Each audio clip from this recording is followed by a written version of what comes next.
I think that as they go about this important business, they need to recognize the contribution of African scholars to this process. I just gave Eva a book as I came in this evening.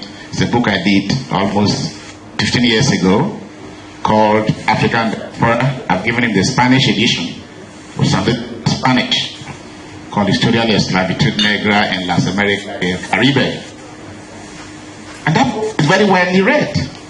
And it makes exactly the same point. So that coming is like reconciling memories, relinking us. Because there's no question whatsoever that the cultural heritage of blacks in the New World cannot be understood without putting them squarely within the African context. Some of you remember that in 1994 I gave an inaugural lecture here, which I titled The African Dimensions of American Cultures, which said exactly the same thing, with a lot of information from Cuba. So we are lucky that these things are being picked up and being emphasized. And his work is most interesting. He had tried to make contact with me for almost 8 years. He kept writing to me, and I kept putting the thing aside until we finally met a mutual friend of ours who said, go, and when you go see Okonoya. So he came and we talked. That is one aspect of the problem. This collaboration, to be genuine, must recognize the mutual contribution of scholars on both sides. Eva has done a lot of good work on the matter, and I congratulate you for this, for zeroing on this particular aspect of Ekpo chant, because Abakua, something that is well known in the Americas, but the kind of work, the kind of linguistic approach of adopting will clarify a number of issues. I have already mentioned to him this area, as Jill said earlier, and I like the point she made. This area is a cultural melting pot. This whole area we are in. And unfortunately, we are allowing political divisions, you are this, you are Oron, you are Efik, and that. Of course, everybody knows you can't really understand the Oron man without understanding Efik culture. I mean, it's impossible if you really know the history of the place. So that creates a problem for Ivor in using the words and trying to force them into Efik translations.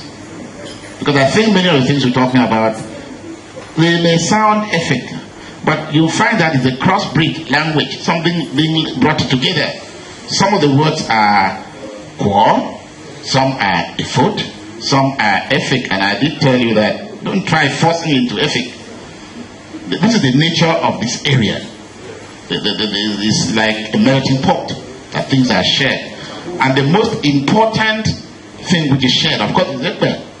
This is why I got one of my former students, he's sitting in the audience there, Asukwawana, to do a thesis on what I call the Ekpo Imperium in southeastern Nigeria.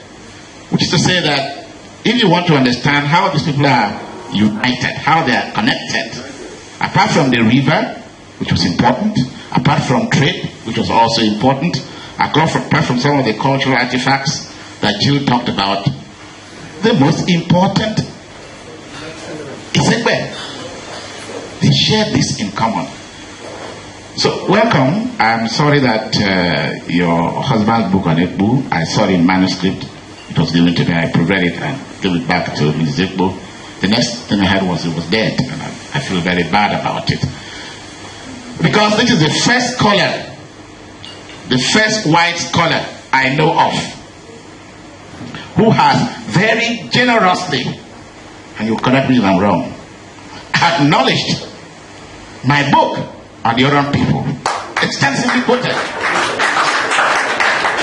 Others will hide it and do as if because you are a monkey somewhere there, you couldn't. He actually minutely, I read through the thing, quoted extensively, acknowledged the book. There are works which have been done in this area, and you made a point which is important, namely those works need to be published. The University of Calabar before, well, let me not get into that now. We used to focus specifically on aspects of the culture of this area.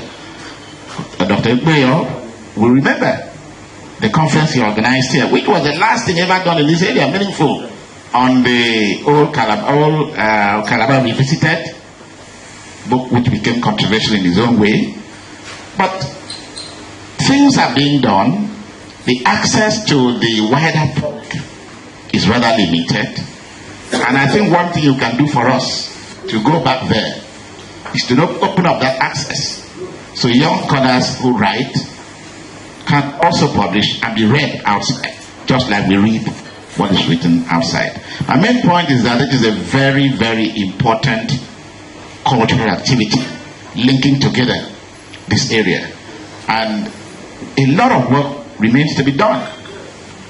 From what you said, it should be clear that many of us are sitting on historical material. I've made this point in this room many, many times, and I will never stop making it until I find that something positive is being done. Namely, many of our royalties have in their possession documents of historical value, artifacts of historical value, which they have not surrendered to this museum or other areas where they could be properly kept. If we did that, our fear of people dying off, and therefore the thing being extinct, will not be so serious. So I want to join her in appealing to you again. Surrender these things to the museum, give it to the university if it can be well preserved there. Share it with others. Don't put the thing away as if you can cover it up. There are things of historical value. Jill, Ivo, welcome to Calabar, and we're very happy you brought us these fresh memories. Thank you very much.